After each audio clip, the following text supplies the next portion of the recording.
साथियों नमस्कार। आशा करता हूं कि आप लोग स्वस्थ होंगे, सुरक्षित होंगे और आप अपने घरों में होंगे। साथियों आज आने का बड़ा कारण है कि हम सभी लोग एक दूसरे से जुड़ें, कनेक्ट हों और कुछ बातें जो मन में थी वो मैं आपसे साझा करना चाहता हूं।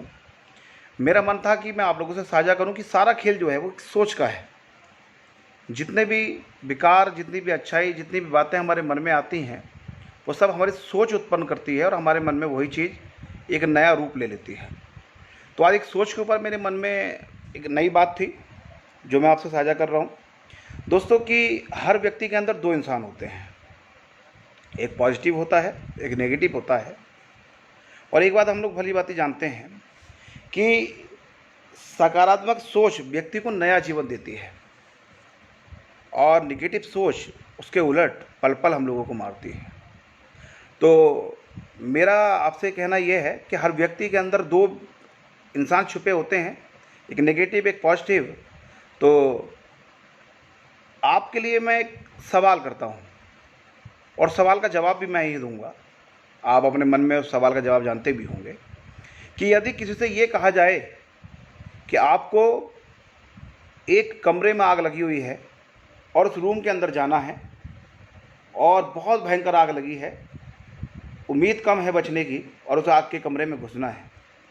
तो ज़्यादातर जवाब ये आएंगे कि भाई मैं पागल नहीं हूँ, मैं उस रूम के अंदर क्यों जाऊँगा, मैं उस रूम के अंदर नहीं जाऊँगा। लेकिन अगर कोई व्यक्ति का परिवार का कोई सदस्य, कोई बच्चा या माँ बाप जो चल नहीं सकता, अगर उस कमरे के अंदर बंद है जिस रूम के अंदर आग लगी हुई है,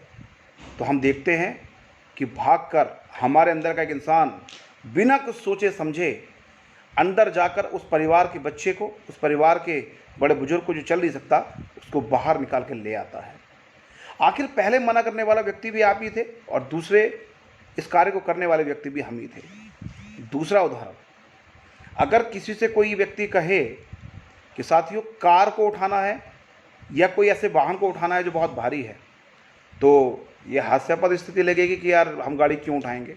हम गाड़ी नहीं उठा सकते। लेकिन ईश्वर ना करे कि हमारे परिवार के किसी सदस्य का अगर पाँव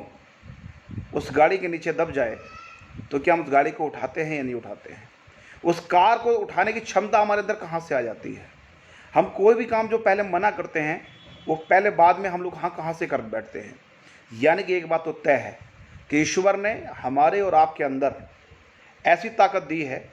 जो अगर हम अपने आप को पहचान लें तो वास्तव में कोई भी युद्ध, कोई भी परेशानी हमसे बड़ी नहीं है, यानी कि मानव से बड़ी नहीं है।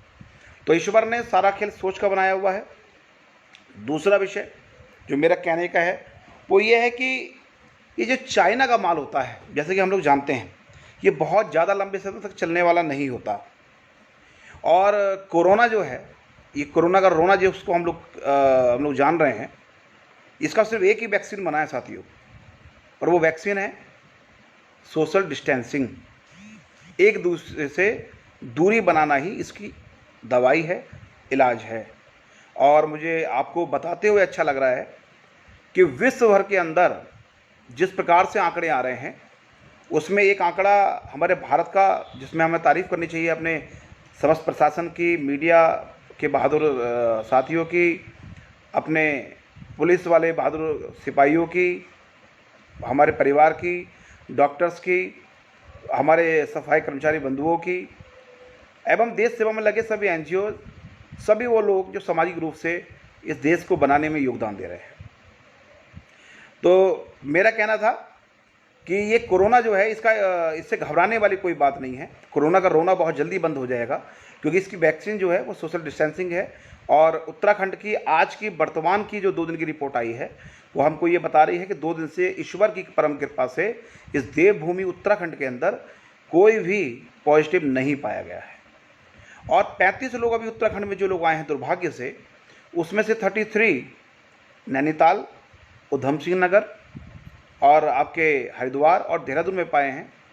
और ईश्वर ने चाहा तो वो लोग भी ठीक होंगे और जितने भी दूसरे लोग थे जिनसे हम लोग घबरा रहे थे वो लोग भी अब काबू में हैं, नियंत्रण में हैं और ऐसी कोई स्थिति पैदा नहीं होने वाली। लेकिन इसके पीछे श्रेय हमको और आपको और पूरे समस्त लोगों को जाता है जिनकी प्रशंसा मैं पहले कर चुका हूँ। लेकिन एक बात ध्यान रखने की है कि हम लोग इस सोशल डिस्टेंसिंग को लगातार बना के रखें, क्योंकि एक नाव का एक छेद पूरी नाव को डुबो देता है। एक मज़ेदार बात और साझा करता हूँ। आज मैं कहीं पढ़ रहा था कि ये लॉकडाउन जिसको हम लोगों ने पहली बार देखा है, ये पहला लॉकडाउन नहीं है। एक बार पहला लॉकडाउन तब हुआ था जब श्री कृष्ण भगवान ने गोवर्धन पर्वत को उठाया था, और उस गोवर्धन पर्वत को जब उठाया था तो वहाँ रहने वाले सभी जो आम जनमानस थे वो लोग भयभीत नहीं हुए, क्योंकि वो जानते थे कि हमारे बीच में एक ऐसा ईश्वरीय शक्ति है जो कहीं ना कहीं हम लोगों को बचा लेगी। और आज भी हम इस चीज़ को देख रहे हैं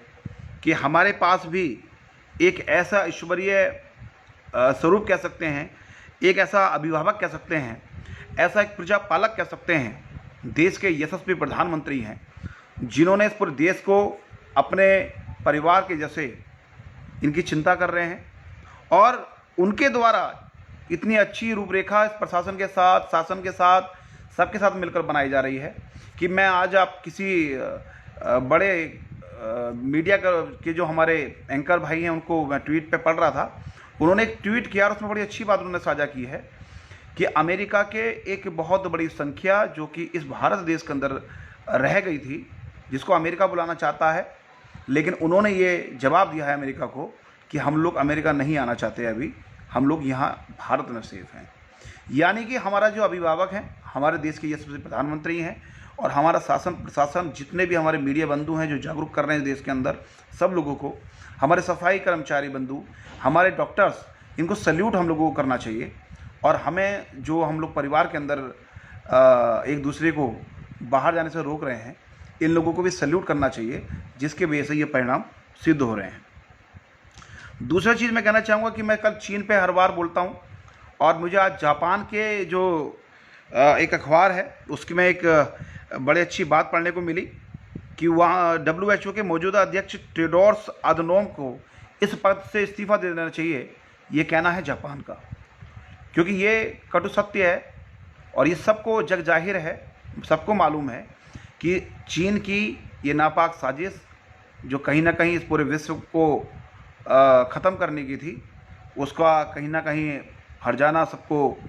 उसको भुगतना पड़ेगा। उसके लिए हम सभी भारतवासी लोग इसका जवाब देंगे, पूरी दुनिया इसका जवाब देगी। और एक समय के बाद जब कोरोना का ये रोना ख़त्म हो जाएगा तो हम सभी लोग मांग भी कर रहे हैं, आप भी मांग कर रहे हैं, मैं भी मांग कर रहा हूँ कि ये सारी चीज़ ख़त्म हो जाए और उसके बाद में जवाब दिया जाए चीन को। दूसरा, हमारी रसोई के द्वारा जो भोजन दिया जा रहा है उसमें मैं पूरी टीम को धन्यवाद करना चाहूँगा। हमारे सत्येंद्र जी को, जतिन जी को, प्रदीप सिंघल जी को, और पवन गोयल जी को, डॉक्टर दीपक गुप्ता जी, सुखविंदर जी, पवन गोयल जी, अप्रत्यक्ष प्रत्यक्ष रूप से डॉक्टर महेंद्र चंद्रा जी, और मीनू गोयल जी, प्रवीण गर्ग जी, संजीव बंसल जी, ऐसी समस्त टीम, यूथ क्लब की एक बड़ी टीम जो हमारे साथ कार्य कर रही है, और गरीबों की, जिसको मैं गरीब शब्द का तो शायद गलत इस्तेमाल करता हूँ, ज़रूरतमंदों के परिवारों में भोजन पहुँचाने का और ईश्वर का माध्यम बनने का वो सुखद अनुभव ले रही है। और मैं धन्यवाद करता हूँ आप सभी लोगों का कि हम सभी लोग अपने घरों में बैठकर इस देश को मजबूत कर रहे हैं। साथियों, सोच की बात चल रही है तो मैं एक उदाहरण एक अपने देकर उसके बाद अपनी बात को यहाँ पर विराम कर दूंगा। सारी बात सोच का है। एक बार एक हाथी का बच्चा जो छोटा होता है उसको जंजीर से बांध दिया जाता है, और जब जंजीर से बांधे जाता है तो वो ताकत लगाता है कि मैं इसे तोड़ दूं, वो नहीं तोड़ पाता। वो हाथी का बच्चा और बड़ा होता है, वो ताकत लगाता है कि मैं इसको तोड़ दूं, फिर भी वो नहीं तोड़ पाता, और फिर उसके दिमाग में सिर्फ एक ही सोच घर पकड़ बैठती है कि मैं कभी जीवन में इस रस्सी को या इस जंजीर को नहीं तोड़ सकता। लेकिन ये आप भी जानते हैं, ये मैं भी जानता हूँ कि हाथी का बच्चा यदि चाहे अपने जब बड़ा विशाल रूप वो ले लेता है तो वह जंजीर नहीं, अच्छी से अच्छी रस्सी तोड़ सकता है, जंजीर तोड़ सकता है। और जब एक हाथी को ये समझ आ जाता है कि मुझे आज तक जो जंजीर में बांध कर रखा गया, रस्सी में बांध कर रखा गया, कि मेरी मानसिकता गलत थी, मैं कुछ भी तोड़ सकता हूँ, जंजीर भी तोड़ सकता हूँ। और जिस दिन किसी हाथी को ये एहसास हो जाता है कि हाँ मेरी सोच गलत थी, मैंने गलत दिमाग में बैठा रखा था, और जिस दिन एक हाथी उस सोच को तोड़कर उस रस्सी को और उस जंजीर को तोड़ देता है, पूरे विश्व के अंदर हम लोग उसको क्या कहते हैं कि हाथी पागल हो गया। वो हाथी पागल नहीं हुआ दोस्तों, उस हाथी को ये यकीन हो गया, ये भरोसा हो गया कि आज से पहले जो मेरी सोच थी कि मैं बंधा रहूँगा एक खोटे से, एक जंजीर से, वो गलत थी, मैं सही हूँ। दोस्तों, इस कहानी को सुनाने का आशय सिर्फ इतना है कि हम सभी लोग अपने परिवार में सुरक्षित रहें, स्वस्थ रहें, सावधान रहें और सोच को नेगेटिव होने से बचाएं।